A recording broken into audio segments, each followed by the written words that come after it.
Hello everybody and welcome back again. Today we're going to continue the series that I've been working on about book reviews, typically academic stuff, some less academic, some political, some more about medical education. But today we are going to go straight in and talk briefly, not for too long, about this book.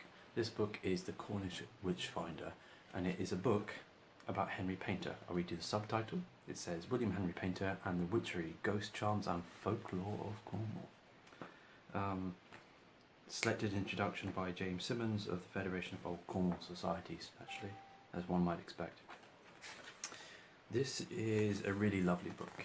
If you've got an interest in that type of thing, it is quite big as well, so 250 pages. Again, I might read the prologue or something from the back, published by the Old Cornwall Society in 2008. Yes, all rights reserved to them. Printed and bound in Penryn, sorry. Yes, so it's a book that overviews the life and works of the renowned witchfinder or historian, whatever you might call it, cultural anthropologist, William Henry Paynter. So what can we say? I'll read a little bit off the back for you so you can understand. William Henry Paynter, 1901, died in 1976, was a folklorist, antiquarian and bard of the Cornish Gorsehead, who specialised in the collection of witch stories and folklore during the 1920s and 30s. The interwar years saw the steady decline and dearth of witch beliefs and popular magic in Cornwall, and Paynter's collection preserved many tales of witchery, ghosts and folklore practices that would have otherwise been lost. As Paynter wrote about traditional beliefs before they largely disappeared after the Second World War, his writings are the last great collection of Cornish folklore, and significant of those the 19th century folklore collectors such as Robert Hunt, William Buttrell and Margaret Courtney.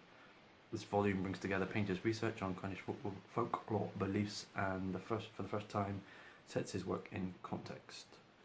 And obviously because the foreword is written by Jason Simmons, you can look up who he is. He's an author and he's written journal pieces including The West of the Witch or The Strange and Wonderful History of Thomasin Bly. Anyway, so it's good for that reason.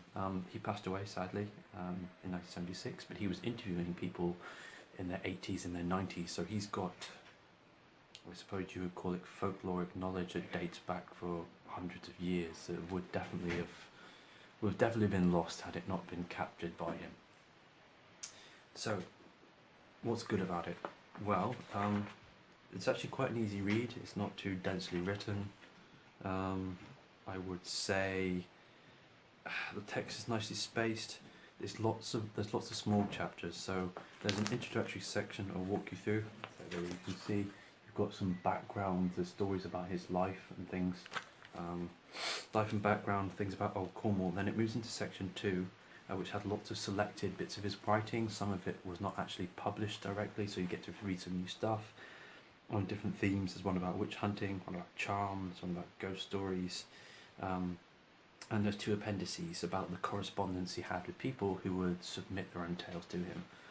So the second half of the section has got lots of short stories, so it's very readable. You can dip in, you can dip out, some are 1 page, some about 5. They're on different topics and it's nicely sourced, so you can see where the original material came from.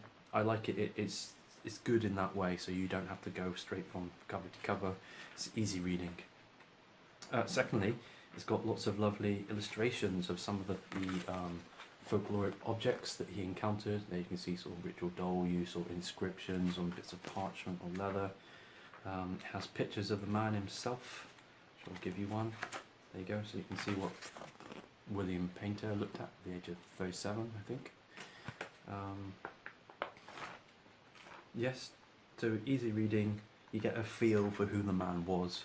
And it does have some really fascinating bits of folkloric history, really fantastical stories about how to cure whooping cough by putting your child over the top and under the bottom of a donkey, taking his hairs, mixing them with milk and giving them to your child. Some of the cures may shock you about how they're administered, their use of talismans, other stuff like that.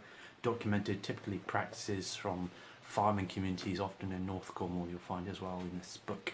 So if you've got any interest in the kind of rural history around North Cornwall and bits of Devon too, this is something for you. Also, because it tells you about practices of farmers, typically in the use of people who would use healers and traditional forms of medicine, you could call it.